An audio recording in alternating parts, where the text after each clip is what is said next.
Punjabi radio USA ਦੇਖ ਰਹੇ ਸੁਣ ਰਹੇ ਸਾਡੇ ਸਭ ਸਤਿਕਾਰਯੋਗ ਸਰੋਤਿਆਂ ਦੀ ਸੇਵਾ 'ਚ ਮਸੂਦ ਮੱਲੀ ਸਟੂਡੀਓ ਐਂਡ ਤੋਂ ਬਹੁਤ ਅਦਬ ਭਰਿਆ ਨਿੱਘਾ ਜਿਹਾ ਦੋਵੇਂ ਹੱਥ ਜੋੜ ਕੇ ਸਲਾਮ ਆਦਾਬ ਔਰ ਸਤਿ ਸ੍ਰੀ ਅਕਾਲ ਕਹਿੰਦਾ ਜੀ। ਅੱਜ ਵੀ ਅਸੀਂ ਮੌਜੂਦ ਹਾਂ ਔਰ ਅਸੀਂ ਆਪਣੇ ਰੂਬਰੂ ਕੀਤਾ ਹੈ ਜੀ USA ਟਰੱਕ ਸੇਲਸ ਤੋਂ ਸੈਯਦ ਅਰਮਗਾਮ ਅਲੀ ਹੋਣਾ ਨੂੰ। ਸੈਯਦ ਸਾਹਿਬ, ਅਰਮਗਾਮ ਸਾਹਿਬ, ਸ਼ਾਹ ਸਾਹਿਬ, ਤੁਹਾਨੂੰ ਕਿਉਂਕਿ ਪੰਜਾਬੀ ਵੀਰ ਤਿੰਨਾਂ ਨਾਵਾਂ ਨਾਲ ਸੱਦਦੇ ਨੇ ਤੇ ਮੈਂ ਤੇ ਅਰਮਗਾਮ ਜੀ ਕਹਿੰਦਾ ਸਾਂ। ਇਹ ਫਿਰ ਮੈਨੂੰ ਬਾਅਦ 'ਚ ਪਤਾ ਲੱਗਾ ਸਾਡੇ ਦਫ਼ਤਰ ਦੇ ਸਟਾਫ ਦੇ ਲੋਕ ਨੇ ਜਿਹੜੇ ਉਹਨਾਂ ਤੁਹਾਡੇ 3 ਨਾਂ ਰੱਖੇ ਨੇ। ਸੈਯਦ ਸਾਹਿਬ ਨੂੰ ਫੋਨ ਕਰ ਲੈਣਾ ਕਿ ਅਰਮਗਾਮ, ਹਾਂ ਇਹ ਤੁਸੀਂ, ਮੈਂ ਕਿਹਾ ਨਾ ਬੋਲੋ, ਤੁਹਾਡੇ ਕੋਲੋਂ ਨਹੀਂ ਬੋਲਿਆ ਜਾਣਾ, ਤੇ ਅਲੀ ਸਾਹਿਬ ਨੂੰ ਫੋਨ ਕਰ ਲੈਣਾ। ਤਾਂ ਇਹ ਤਿੰਨੇ ਨਾਂ ਨੇ ਜਿਹੜੇ ਤੁਹਾਡੇ, ਉਹਨਾਂ 'ਚ ਤੁਹਾਡਾ ਸਵਾਗਤ ਹੈ, ਜੀ ਆਇਆਂ ਨੂੰ ਜੀ। ਜਜ਼ਾਕੱਲਾ ਸਰ, 2 ਨਾਂ ਹੋਰ ਵੀ ਨੇ, ਤੁਸੀਂ ਭੁੱਲ ਗਏ, ਅਲੀ ਵੀ ਨਾਲ ਲੱਗਦਾ ਹੈ। ਜੀ ਮੈਂ ਸੈਯਦ ਅਰਮਗਾਮ ਅਲੀ ਕਹਿ ਲਿਆ, ਮੈਂ 3 ਹੀ ਕਹਿ ਰਿਹਾ ਨਾ, ਸੈਯਦ ਅਰਮਗਾਮ ਅਲੀ, ਤੇ ਉਹ ਅਲੀ ਸਾਹਿਬ ਨੂੰ, ਸੈਯਦ ਸਾਹਿਬ ਨੂੰ ਤੇ ਅਰਮਗਾਮ ਸਾਹਿਬ ਨੂੰ, ਉਹ ਤਿੰਨੇ ਵਜ਼ਾਰਤਾਂ ਮੈਂ ਦੇਤੀਆਂ। ਸੋਹਣਾ ਲੱਗਦਾ ਦੋਸਤਾਂ ਦੇ ਮੂੰਹ ਜਦੋਂ ਉਹ ਤੁਹਾਡਾ ਨਾਂ ਏਡਾ ਪਿਆਰ ਨਾਲ ਗੁੰਝਲਦਾਰ ਕਰਕੇ ਸਟ੍ਰੈਸ ਕਰਕੇ ਲੈਂਦੇ ਨੇ। ਜੀ ਸਭ ਨੂੰ ਸਤਿ ਸ੍ਰੀ ਅਕਾਲ, ਨਮਸਤੇ ਤੇ ਅਸਲਾਮ ਅਲੈਕੁਮ। ਜਜ਼ਾਕੱਲਾ ਸਰ ਜੀ, ਬੜੀ ਮਿਹਰਬਾਨੀ। ਅੱਛਾ ਸ਼ਾਹ ਸਾਹਿਬ, ਸਟ੍ਰਾਈਕ ਚੱਲ ਰਹੀ ਸੀਗੀ ਸਾਊਥ ਕੋਟਾ ਵਾਲਾ, ਔਰ ਮੈਂ ਇਹ ਅਪਡੇਟ ਹੈ ਜਿਹੜੀ ਉਹ ਇਹਦੀ ਤੁਹਾਡੇ ਕੋਲ ਲੈਣਾ ਚਾਹ ਰਿਹਾ ਕਿ ਮਾਮਲਾ ਕੀ ਬਣਿਆ, ਕਿੱਧਰ ਗਿਆ, ਕੀ ਨਿਬੜੀ, ਅਪਡੇਟ ਦਵੋ ਸਾਨੂੰ ਜੀ। ਉਹ ਬੇਸਿਕਲੀ ਪੋਸਟਪੋਨ ਕਰ ਦਿੱਤੀ ਹੈ 90 ਡੇਜ਼ ਵਾਸਤੇ। ਉਹ ਬੇਸਿਕਲੀ ਉਹਨਾਂ ਦੀ ਜਿਹੜੀ ਮੰਗਾਂ ਸਨ ਉਹਦੇ ਚ ਨੰਬਰ 1 ਜਿਹੜੀ ਸੀਗੀ ਉਹ ਸੀਗੀ, ਭਾਈ ਸਾਡੇ ਪੈਸੇ ਵਧਾਓ, ਕਿਉਂਕਿ ਉਹਨਾਂ ਦਾ ਕੰਟਰੈਕਟ ਹਰ 6 ਸਾਲ ਬਾਅਦ ਹੁੰਦਾ ਸੀ। ਠੀਕ ਹੈ। 50 ਸਾਲ 1977 ਦੇ ਬਾਅਦ ਅੱਜ ਪਹਿਲੀ ਵਾਰੀ ਇਹ ਸਟ੍ਰਾਈਕ ਹੋਈ ਸੀ, ਜਿਹੜੀ ਕਿ ਬਹੁਤ ਵੱਡੇ ਲੈਵਲ ਤੇ ਹੋਈ ਆ। 3 ਦਿਨ ਰਹੀ ਆ, ਪਰ ਉਹਦਾ ਬਹੁਤ ਇਫੈਕਟ ਹੋਏਗਾ। ਠੀਕ ਤੇ ਹੈ। ਦੂਸਰੀ ਕਹਿੰਦੇ ਸੀ ਜਿਹੜੀ ਆਟੋਮੇਸ਼ਨ ਜਿਹੜੀ ਹੋ ਰਹੀ ਹੈ ਪੋਰਟਾਂ ਤੇ, ਉਹਨੂੰ ਘੱਟ ਕੀਤਾ ਜਾਏ ਤੇ ਉਹਨੂੰ ਜਿਹੜਾ ਕੰਟਰੋਲ ਕੀਤਾ ਜਾਏ ਕਿ ਬੰਦਿਆਂ ਦੀ ਜੌਬਾਂ ਰਹਿਣ, ਇਹਨਾਂ ਬੰਦਿਆਂ ਨੂੰ ਤੁਸੀਂ ਬਾਹਰ ਕੱਢ ਦਿਓ। ਜੀ, ਉਹਦੇ ਨਾਲ ਥੋੜੀ ਜਿਹੀ ਹੋਰ ਚੀਜ਼ਾਂ ਵੀ ਸਨ ਉਹਨਾਂ ਕੋਲ, ਜਿਹੜੀ ਉਹਨਾਂ ਡਿਸਕਸ ਕੀਤੀਆਂ ਤੇ ਟੇਬਲ ਤੇ ਲਿਆ ਕੇ ਜਦੋਂ ਬਾਈਡਨ ਐਡਮਿਨਿਸਟ੍ਰੇਸ਼ਨ ਨੇ ਕਿਹਾ, ਉਹਨਾਂ ਨੂੰ ਰਿਕੁਐਸਟ ਕੀਤਾ ਰਿਟੇਲਰਾਂ ਨੇ ਕਿ ਭਾਈ ਤੁਸੀਂ ਇੰਟਰਵੀਨ ਕਰੋ। ਉਹਨਾਂ ਕਿਹਾ ਅਸੀਂ ਇੰਟਰਵੀਨ ਨਹੀਂ ਕਰਾਂਗੇ, ਪਰ ਅਨਅਫੀਸ਼ੀਅਲੀ ਜਿਹੜੇ ਨਿਊਜ਼ ਚੈਨਲ ਦੱਸਦੇ ਨੇ, ਉਹ ਕਹਿੰਦੇ ਨੇ ਕਿ ਵਾਈਟ ਹਾਊਸ ਇਨਵੋਲਵ ਹੋਇਆ ਹੈ ਤੇ ਉਹਨਾਂ ਨੇ ਦੋਵਾਂ ਨੂੰ ਮਤਲਬ ਇੱਕ ਬਿਠਾ ਕੇ ਪਰਿਆ ਨਬੇੜੀ। ਜੀ ਬਿਲਕੁਲ। ਉਹਦੇ ਨਾਲ ਜਿਹੜਾ ਉਹ 77% ਇਨਕਰੀਜ਼ ਮੰਗਦੇ ਸੀ 6 ਸਾਲ ਦੇ, ਉਹਨਾਂ ਨੇ 61% ਆਲਮੋਸਟ ਜਿਹੜਾ ਉਹਦੇ ਤੇ ਇਨਕਰੀਜ਼ ਕੀਤੀ ਹੈ। ਤੇ ਬਾਕੀ ਜਿਹੜਾ ਆਟੋਮੇਸ਼ਨ ਵਾਲਾ, ਉਹ ਕਿਹਾ ਜੀ ਵਿਦਿਨ 90 ਡੇਜ਼ ਉਹਨੂੰ ਸੌਰਟ ਆਊਟ ਕਰੋ ਬਹਿ ਕੇ ਆਪਸ ਚ। ਤੇ 90 ਡੇਜ਼ ਵਾਸਤੇ ਇਹ ਜਿਹੜਾ ਸਟ੍ਰਾਈਕ ਆ ਉਹ ਟਲ ਗਈ ਹੈ, ਮੁੱਕੀ ਨਹੀਂ ਟਲੀ ਏ, ਮਤਲਬ ਆਪਸ ਚ ਕੋਈ ਸਮਝੌਤਾ ਕਰਨ ਦਾ ਮੌਕਾ ਦਿੱਤਾ ਗਿਆ। ਜੀ ਬਿਲਕੁਲ, ਜੀ ਬਿਲਕੁਲ। ਅੱਛਾ, ਮੈਂ ਸ਼ਾਹ ਸਾਹਿਬ ਇਹ ਪੁੱਛਾਂਗਾ ਕਿ ਇਹ ਤੇ ਚਲੋ ਸੰਡਿਆਂ ਦੀ ਲੜਾਈ ਸੀ, ਪਰ ਕਹਿੰਦੇ ਨੇ ਕਿ ਸੰਡਿਆਂ ਦੀ ਲੜਾਈ 'ਚ ਨੁਕਸਾਨ ਕੱਟਿਆਂ ਦਾ ਤੇ ਸਟਾਲੇ ਦਾ ਹੀ ਹੁੰਦਾ ਆ। ਡਰਾਈਵਰ ਵੀਰ ਨੇ ਜਿਹੜੇ ਕਿ ਟਰੱਕਿੰਗ ਬਿਜ਼ਨਸ 'ਚ ਰੀੜ ਦੀ ਹੱਡੀ ਨੇ, 2017 'ਚ 65 ਸੈਂਟ ਸੀ, ਹੁਣ 50 ਸੈਂਟ ਆ। ਇਹ ਆਪਸ ਦੇ ਵਿੱਚ ਤੇ ਸਾਰਾ ਹੋ ਗਿਆ ਮਾਮਲਾ। ਇਹ ਗਰੀਬਾਂ ਨੂੰ ਉਸੇ ਤਰ੍ਹਾਂ ਨਿਚੋੜਿਆ ਜਾ ਰਿਹਾ, ਉਹਨਾਂ ਨੇ ਆਪਣਾ ਭਲਾ ਤੇ ਨਿਚੋੜ ਲਿਆ, ਚੋ ਲਿਆ। ਇਹਨਾਂ ਦਾ ਕੀ ਬਣਿਆ ਹੈ? ਇਹਨਾਂ ਬਾਰੇ ਵੀ ਕੁਝ ਦੱਸੋ ਕਿ ਮਸਕੀਨਾਂ ਦਾ ਕੋਈ ਵਾਲੀ ਵਾਰਸ ਨਹੀਂ ਗਾ। 3-4 ਚੀਜ਼ਾਂ ਨੇ ਜਿਹੜੀਆਂ ਮੀਡੀਆ ਬਹੁਤ ਜ਼ਿਆਦਾ ਕਵਰ ਕਰਦਾ ਹੈ, ਤੇ ਜਿਹੜੇ ਆਪਣੇ ਲੋਕ ਨੇ ਉਹਨਾਂ ਨੂੰ ਅੰਡਰਸਟੈਂਡਿੰਗ ਹੈਗੀ ਡਿਫਰੈਂਟਲੀ। ਮੀਡੀਆ ਕਹਿੰਦਾ ਜੀ ਡਰਾਈਵਰ ਦੀ ਸ਼ਾਰਟੇਜ ਆ। ਸਾਨੂੰ ਪਤਾ ਡਰਾਈਵਰ ਦੀ ਸ਼ਾਰਟੇਜ ਨਹੀਂ, ਤੁਸੀਂ ਡਰਾਈਵਰ ਨੂੰ ਪੇ ਕਰਨ ਨੂੰ ਰੈਡੀ ਨਹੀਂ ਹੋ। ਡਰਾਈਵਰ ਦੀ ਸ਼ਾਰਟੇਜ ਨਹੀਂ ਹੈਗੀ, ਡਰਾਈਵਰ ਤੇ ਬਥੇਰੇ ਨੇ, ਪਰ ਤੁਸੀਂ ਪੇ ਕਰਨ ਨੂੰ ਰੈਡੀ ਨਹੀਂ। ਜਿਹੜਾ ਟਰਨ ਅਰਾਊਂਡ ਟਾਈਮ ਹੈ ਬੰਦੇ ਦਾ, ਉਹ ਬਹੁਤ ਜ਼ਿਆਦਾ, ਮਤਲਬ ਇਨ ਐਂਡ ਆਊਟ ਕਰ ਰਹੇ ਨੇ। ਡਰਾਈਵਰ ਹਾਇਰ ਕਰਦੇ ਨੇ, ਉਹਨਾਂ ਬੈਨੀਫਿਟ ਲਿਆ ਤੇ ਉਹਨੂੰ ਬਾਹਰ ਕੱਢ ਦਿੱਤਾ। ਵੱਡੀ ਕੰਪਨੀਆਂ ਦੀ ਡਰਾਈਵਰ ਦੀ ਸ਼ਾਰਟੇਜ ਨਹੀਂ ਹੈਗੀ, ਡਰਾਈਵਰ ਬਹੁਤ ਨੇ। ਤੁਸੀਂ ਸਾਡੀ ਕਮਿਊਨਿਟੀ 'ਚ ਦੇਖ ਲਓ, ਕਿੰਨੇ ਆਪਣੇ ਜਿਹੜੇ ਲੋਕ ਨੇ ਉਹਨਾਂ ਕੋਲ ਕੰਮ ਨਹੀਂ ਹੈਗਾ ਇਸ ਟਾਈਮ ਤੇ। ਬਿਲਕੁਲ ਠੀਕ ਹੈ। ਦੂਸਰੀ ਚੀਜ਼, ਸਾਡੀ ਆਵਾਜ਼ ਸਾਂਝੀ ਨਹੀਂ ਹੈਗੀ। ਜਦੋਂ 2017 ਚ 65 ਸੈਂਟ ਸੀਗਾ, ਅੱਜ ਜਿਵੇਂ ਇਕਨੋਮਿਕਲ ਕੰਡੀਸ਼ਨ ਨੇ ਤੇ ਕਹਿੰਦੇ ਜੀ ਪ੍ਰਾਈਸ ਵੈਲਿਊ ਡਿਵੈਲਿਊ ਹੁੰਦਾ, ਪੈਸਾ ਤੇ ਇਹ ਹੁੰਦਾ ਤੇ ਉਹ ਹੁੰਦਾ, ਉਹਨੂੰ ਮੁਖਤਲਿਫ ਤਰੀਕੇ ਨਾਲ ਬੋਲਦੇ ਨੇ ਇਕਨੋਮਿਕ, ਪਰ ਉਹਦੇ ਨਾਲ ਜਿਹੜੀ ਨਾ ਸਭ ਦੀ ਪ੍ਰਾਈਸ ਵੱਧਦੀ ਹੈ, ਸੈਲਰੀ ਵੱਧਦੀ ਹੈ। ਜਿਵੇਂ ਸਿਗਰਟ ਜਿਹੜਾ, ਉਹ ਮੈਨੂੰ ਯਾਦ ਹੈ ਜਦੋਂ ਮੈਂ ਪੀਂਦਾ ਸੀ $1.25 ਦਾ ਆਉਂਦਾ ਸੀ, ਕਹਿੰਦੇ ਅੱਜ ਕੱਲ $12 ਦਾ ਆਉਂਦਾ ਸਿਗਰਟ ਦਾ ਪੈਕ। ਹੁਣ ਹਰ ਚੀਜ਼ ਦੀ ਪ੍ਰਾਈਸ ਵੱਧਦੀ ਹੈ, ਤੇ ਡਰਾਈਵਰ ਦੀ ਸੈਲਰੀ ਵੀ ਵਧਣੀ ਚਾਹੀਦੀ ਸੀ। ਜੇ ਉਸ ਤਰੀਕੇ ਨਾਲ ਇਨਫਲੇਸ਼ਨ ਨਾਲ ਵੱਧਦੀ ਤੇ ਅੱਜ ਡਰਾਈਵਰ ਦੀ ਸੈਲਰੀ ਐਟਲੀਸਟ 87 ਸੈਂਟ ਪਰ ਮਾਈਲ ਹੋਣੀ ਸੀ। ਵਾਹ। ਉਹ 65 ਤੋਂ ਚੜ ਕੇ ਹੁਣ 50 ਆਲਮੋਸਟ ਚਲ ਗਿਆ। ਜਿਹੜੇ ਮੈਂ ਸੁਣਨ ਚਾਹੁੰਦਾ, ਲੋਕਾਂ ਨੂੰ ਪੁੱਛਦਾ, 48 ਸੈਂਟ ਵੀ ਲੋਕੀ ਲੈ ਰਹੇ ਪਰ ਮਾਈਲ ਦੇ। ਅੰਦਾਜ਼ਾ ਕਰੋ ਜੀ। ਤੇ ਪੈਸੇ ਤੇ ਬਣ ਰਿਹਾ, ਕਮੋਡਿਟੀ ਦੀ ਪ੍ਰਾਈਸ ਵੀ ਉੱਤੇ ਜਾ ਰਹੀ ਹੈ। ਹੁਣ ਅਸੀਂ ਕਹਿੰਦੇ ਬ੍ਰੋਕਰ ਦੀ ਜੇਬ 'ਚ ਗਿਆ, ਅਸੀਂ ਕਹਿੰਦੇ ਇੰਸ਼ੋਰੈਂਸ ਦੀ ਜੇਬ 'ਚ ਗਿਆ, ਅਸੀਂ ਕਹਿੰਦੇ ਓਨਰ ਦੀ ਜੇਬ 'ਚ ਗਿਆ, ਪਰ end of the day driver ਦੀ ਤਾਂ ਲਾਈਫ ਉਹੀ ਹੈ ਨਾ ਜੀ। ਤੁਸੀਂ ਜੇ ਉਹਨੂੰ ਮਤਲਬ ਖੋਲ ਕੇ ਦੇਖੋ ਤੇ it's getting difficult and difficult. ਬਿਲਕੁਲ ਇਦਾਂ ਹੀ ਹੈ। ਤੇ ਜੀ ਪਲੀਜ਼ ਕੈਰੀ ਔਨ। ਉਹਦਾ ਤਰੀਕਾ ਇਹ ਹੈ ਕਿ ਜਿਵੇਂ 3-4 ਹੋਰ ਵੀ ਇਸ਼ੂ ਨੇ ਜਿਹੜੇ ਸਾਨੂੰ ਜਿਹੜੇ ਪਤਾ ਨੇ, ਅਸੀਂ ਉਹਨੂੰ ਐਵਰੀਡੇ ਡਿਸਕਸ ਕਰਦੇ ਹਾਂ, ਉਹ ਅਸੀਂ ਮੀਡੀਆ ਤੱਕ ਨਹੀਂ ਲੈ ਕੇ ਜਾ ਸਕਦੇ। ਅਸੀਂ ਆਪਸ 'ਚ ਗੱਲਬਾਤ ਕਰਕੇ, ਜਿਵੇਂ ਹੁਣ ਇੱਕ ਹੋਰ ਗੱਲ ਕਰਦੇ ਹਾਂ ਜੀ, ਚੋਰੀ ਦਾ ਬਹੁਤ ਪ੍ਰੋਬਲਮ ਆ ਰਿਹਾ, ਲੋਡਾਂ ਦੀ ਚੋਰੀ ਹੋ ਰਹੀ ਹੈ, ਉਹ ਵੀ ਅਸੀਂ ਆਪਸ 'ਚ ਡਿਸਕਸ ਕਰਦੇ ਹਾਂ, ਅਸੀਂ ਉੱਤੇ ਤੱਕ ਨਹੀਂ ਲੈ ਕੇ ਜਾਂਦੇ। ਠੀਕ ਹੈ।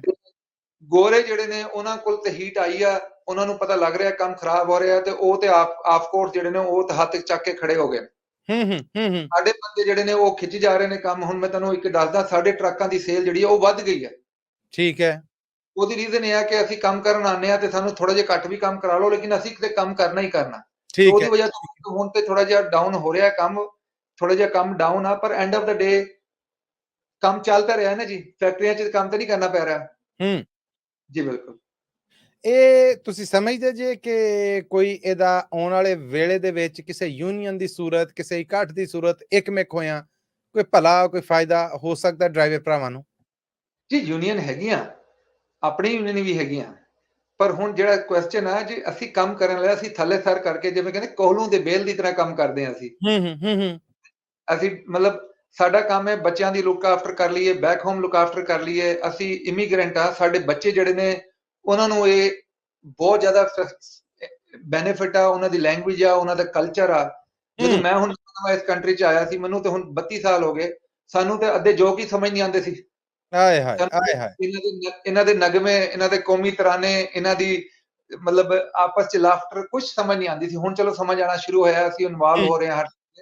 ਤੇ ਜਿਹੜੇ ਬੰਦੇ ਨਵੇਂ ਆ ਰਹੇ ਨੇ, ਜਿਹੜੇ ਬੇਸਿਕਲੀ ਡਰਾਈਵਰ ਲੈਵਲ ਤੇ ਨੇ, ਉਹ ਤੇ ਉਹਨਾਂ ਦਾ ਗਮ ਤੇ ਉਹੀ ਜਾਣਦੇ ਨੇ।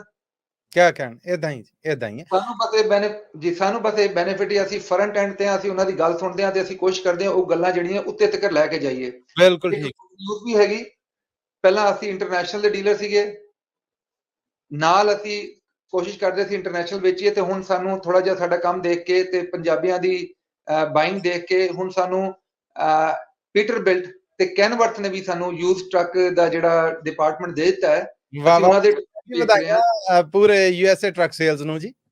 ਜੀ ਖਾਲੀ ਯੂਐਸਏ ਨੂੰ ਨਹੀਂ ਜੀ, ਸਭ ਨੂੰ। ਬਿਲਕੁਲ ਇਹ ਸਾਡੀ ਪਾਰਟਨਰਸ਼ਿਪ ਆ, ਸਾਡੀ ਪੰਜਾਬੀ ਰੇਡੀਓ ਦੀ, ਕਸਟਮਰਸ ਦੀ, ਡਰਾਈਵਰਾਂ ਦੀ, ਮਕੈਨਿਕ ਦੀ, ਸੁਣਨ ਵਾਲਿਆਂ ਦੀ। ਕਿਉਂਕਿ ਐਂਡ ਆਫ ਦਾ ਡੇ ਜਿਹੜਾ ਸ਼ਾਹਰੁਖ ਖਾਨ ਆ, ਉਹ ਪਰਫਾਰਮ ਇਸ ਵਾਸਤੇ ਕਰਦਾ ਕਿਉਂਕਿ ਉਹਨੂੰ ਲੋਕੀ ਲਾਈਕ ਕਰਦੇ। ਅਸਲ ਹੀਰੋ ਜਿਹੜੇ ਨੇ ਲੋਕੀ ਨੇ। ਬਿਲਕੁਲ ਇਸ ਤਰ੍ਹਾਂ ਹੀ ਜੀ। ਸੇਮ ਥਿੰਗ ਜਿਹੜਾ ਸਾਡਾ ਕੰਮ ਹੈ, ਅਸੀਂ ਇੱਕ ਵਧੀਆ ਡੀਲ ਲੈ ਕੇ ਆਉਂਦੇ ਆ, ਅਸੀਂ ਉਹਨੂੰ ਆਪਣੇ ਜਿਹੜੇ ਕਸਟਮਰ, ਜਿਹੜੇ ਸਾਡੀ ਰਿਕੁਆਇਰਮੈਂਟ ਆ ਪੰਜਾਬੀਆਂ ਦੀ, ਪਾਵਰਫੁਲ ਇੰਜਨ ਹੋਏ, ਮੇਨਟੇਨੈਂਸ ਹੋਏ ਉਹਦੀ, ਹੋਈ ਇਕਵਿਪਮੈਂਟ ਦੀ, ਤੇ ਇਦਾਂ ਦਾ ਇਕਵਿਪਮੈਂਟ ਹੋਏ ਕਿ ਲੈ ਕੇ ਉਹ ਆਪਣੇ ਖਰਚੇ ਪੂਰੇ ਕਰ ਸਕਣ ਤੇ ਆਪਣੇ ਮਤਲਬ not selling like a car, it's selling like a business. ਬਿਲਕੁਲ ਠੀਕ ਹੈ ਜੀ। ਤੇ ਉਹਦਾ ਸਾਨੂੰ ਬਹੁਤ ਪਬਲਿਕ ਤੋਂ ਵੀ, ਕਮਿਊਨਿਟੀ ਤੋਂ ਵੀ ਬਹੁਤ ਜ਼ਿਆਦਾ ਸਾਨੂੰ ਉਹਦੀ ਅਪਰੀਸੀਏਸ਼ਨ ਮਿਲੀ ਹੈ। ਤੇ ਹੁਣ ਮੈਨੂਫੈਕਚਰ ਵੀ ਸਾਨੂੰ ਰਿਕਗਨਾਈਜ਼ ਕਰ ਰਿਹਾ। ਹੁਣ ਅਸੀਂ ਜਾ ਰਹੇ ਹਾਂ ਯੂਟੀਏ, ਯੂਜ਼ ਟਰੱਕ ਐਸੋਸੀਏਸ਼ਨ, ਜਿਹੜਾ ਸਭ ਤੋਂ ਵੱਡਾ ਹੈਗਾ ਟਰੱਕਾਂ ਦੀ ਬਿਜ਼ਨਸ 'ਚ, ਜਿਹੜਾ ਸਮਝੋ ਇੱਕ ਐਸੋਸੀਏਸ਼ਨ ਹੈਗੀ, ਉਹਦੇ 'ਚ ਸਾਡੀ ਰਿਪਰੈਜ਼ੈਂਟੇਸ਼ਨ ਹੈਗੀ, ਤੇ ਉਹਦੇ 'ਚ ਅਸੀਂ ਫਲੋਰੀਡਾ ਜਾ ਰਹੇ ਹਾਂ। ਉਹਦੇ 'ਚ ਅਸੀਂ ਪੂਰੇ ਆਪਣੇ ਆਪ ਨੂੰ ਰਿਪਰੈਜ਼ੈਂਟ ਕਰਾਂਗੇ। ਕੈਲੀਫੋਰਨੀਆ ਟਰੱਕਿੰਗ ਸ਼ੋਅ 'ਚ ਜੇ ਤੁਸੀਂ ਆਏ ਹੋ, ਤੁਸੀਂ ਆਪਣੇ ਦੋਸਤ ਵੀਰ ਆਣਗੇ ਆਪਣੀ ਫੈਮਲੀਆਂ ਨੂੰ ਲੈ ਕੇ, ਉਹ ਵੀ ਦੇਖਣਗੇ, ਜਿਹੜਾ ਅਕਤੂਬਰ 5 ਐਂਡ 6 ਨੂੰ ਹੋਇਆ ਹੈ, ਕਿ ਇਹਦੇ 'ਚ ਸਾਡਾ ਬਹੁਤ ਜ਼ਿਆਦਾ ਪਾਰਟਿਸਿਪੇਸ਼ਨ ਹੈ। ਤੇ ਅਸੀਂ ਪੰਜਾਬੀ ਕਮਿਊਨਿਟੀ ਨੂੰ ਬਹੁਤ ਅੱਛੇ ਤਰੀਕੇ ਨਾਲ ਜਿਹੜਾ ਰਿਪਰੈਜ਼ੈਂਟ ਕਰ ਰਹੇ ਹਾਂ, ਇੰਡੀਅਨ ਕਮਿਊਨਿਟੀ ਨੂੰ, ਪਾਕਿਸਤਾਨੀ ਕਮਿਊਨਿਟੀ ਨੂੰ ਤੇ ਸਾਊਥ ਇੰਡੀਅਨ ਕਮਿਊਨਿਟੀ ਨੂੰ। ਜੀ ਬਿਲਕੁਲ ਠੀਕ ਹੈ, ਬਿਲਕੁਲ ਠੀਕ ਹੈ।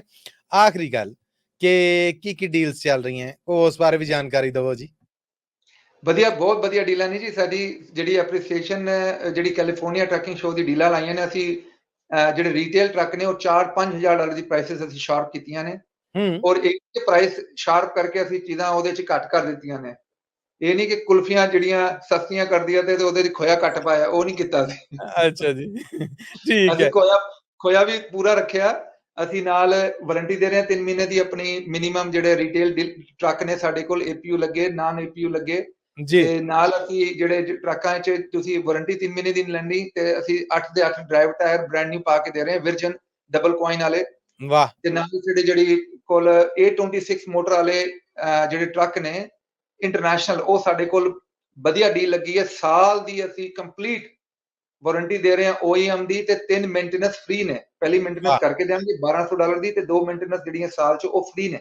ਕਿਆ ਕਹਿਣੇ ਤੇ ਵਾਹ ਵਾਹ ਉਹਦਾ ਐਡਵਾਂਟੇਜ ਲਓ ਤੇ ਬਾਕੀ ਫਾਈਨਾਂਸ ਅਸੀਂ ਬਹੁਤ ਜ਼ਿਆਦਾ ਵਧੀਆ ਸਾਡੇ ਕੋਲ ਬੈਂਕ ਆ ਗਏ ਨੇ ਨਾਨ ਪ੍ਰੋਫਿਟ ਬੈਂਕ ਵੀ ਹੈਗੇ ਜਿਹੜੇ ਨਵੇਂ ਲੋਕਾਂ ਨੇ ਜਾਂ ਜਿਨ੍ਹਾਂ ਕੋਲ ਛੋਟੇ ਫਲੀਟ ਨੇ ਉਹਨਾਂ ਦੇ 20% ਡਾਲਰ ਡਾਊਨ ਨਾਲ ਬਹੁਤ ਵਧੀਆ ਰੇਟ ਆ ਰਿਹਾ 11 ਤੋਂ 15% ਦੇ ਅੰਦਰ ਵਾਹ ਵਾਹ ਜਿਨ੍ਹਾਂ ਕਿ ਥੋੜਾ ਜਿਹਾ ਡਾਊਨ ਘੱਟ ਕਰਨਾ 10-15% ਕਰਨਾ ਤੇ ਉਹਨਾਂ ਵਾਸਤੇ ਥੋੜਾ ਜਿਹਾ ਰੇਟ ਥੋੜਾ ਜਿਹਾ ਉੱਚਾ ਪਰ ਉਹ ਵੀ ਆਪਸ਼ਨ ਅਵੇਲੇਬਲ ਹੈ ਸਾਡੇ ਕੋਲ ਬਿਲਕੁਲ ਠੀਕ ਹੈ ਸੈयद ਅਰਮਗਾਮ ਅਲੀ ਜੀ ਬਹੁਤ ਬਹੁਤ ਧੰਨਵਾਦ ਤੁਹਾਡਾ ਸ਼ੁਕਰੀਆ ਔਰ ਥੈਂਕ ਯੂ ਕਿ ਤੁਸੀਂ USA ਟਰੱਕ ਸੇਲਸ ਦੇ ਪਲੇਟਫਾਰਮ ਤੋਂ ਸਾਡੇ ਸੁਣਨ ਵਾਲੇ ਨੇ ਜਿਹੜੇ ਉਹਨਾਂ ਨਾਲ ਭਰਵੀਂ ਜਾਣਕਾਰੀ ਹੈ ਜਿਹੜੀ ਔਰ ਬਹੁਤ ਸਾਰੇ ਸਵਾਲ ਜਿਹੜੇ ਮੇਰੇ ਜ਼ਿਹਨ 'ਚ ਪਏ ਫਿਰਦੇ ਸੀਗੇ ਉਹਨਾਂ ਦੇ ਜਵਾਬ ਦਿੱਤੇ ਜੋ ਯਕੀਨੀ ਤੌਰ ਤੇ ਟਰੱਕਿੰਗ ਬਿਜ਼ਨਸ ਦੇ ਨਾਲ ਜੁੜੇ ਬਹੁਤ ਸਾਰੇ ਬਾਕੀ ਵੀਰਾਂ ਭਰਾਵਾਂ ਦੋਸਤਾਂ ਦੇ ਵੀ ਨੇ ਮੈਂ ਪੰਜਾਬੀ ਰੇਡੀਓ USA ਦੇ ਇਸ ਪਲੇਟਫਾਰਮ ਤੋਂ ਤੁਹਾਡਾ ਧੰਨਵਾਦੀ ਹਾਂ ਥੈਂਕ ਯੂ ਜੀ ਸਭ ਨੂੰ ਸਤਿ ਸ੍ਰੀ ਅਕਾਲ ਨਮਸਤੇ ਤੇ ਅਸਲਾਮ ਅਲੈਕਮ ਬੜੀ ਮਿਹਰਬਾਨੀ ਜੀ ਇਹ ਸਨ ਸੈयद ਅਰਮਗਾਮ ਅਲੀ USA ਟਰੱਕ ਸੇਲਸ ਤੋਂ ਜਿਨ੍ਹਾਂ ਦੇ ਨਾਲ ਇਹ ਗੱਲਬਾਤ ਅਸੀਂ ਤੁਹਾਡੇ ਰੂਬਰੂ ਕੀਤੀ ਅਗਲੀ ਗੱਲਬਾਤ ਹੈ ਜਿਹੜੀ ਉਹਦੇ ਨਾਲ ਫਿਰ ਆਪ ਸਭ ਦੇ ਰੂਬਰੂ ਹਾਜ਼ਰ ਹੋਵਾਂਗੇ ਉਦੋਂ ਤੱਕ ਲਈ ਤੁਹਾਡਾ ਮੇਰਾ ਸਾਰਿਆਂ ਦਾ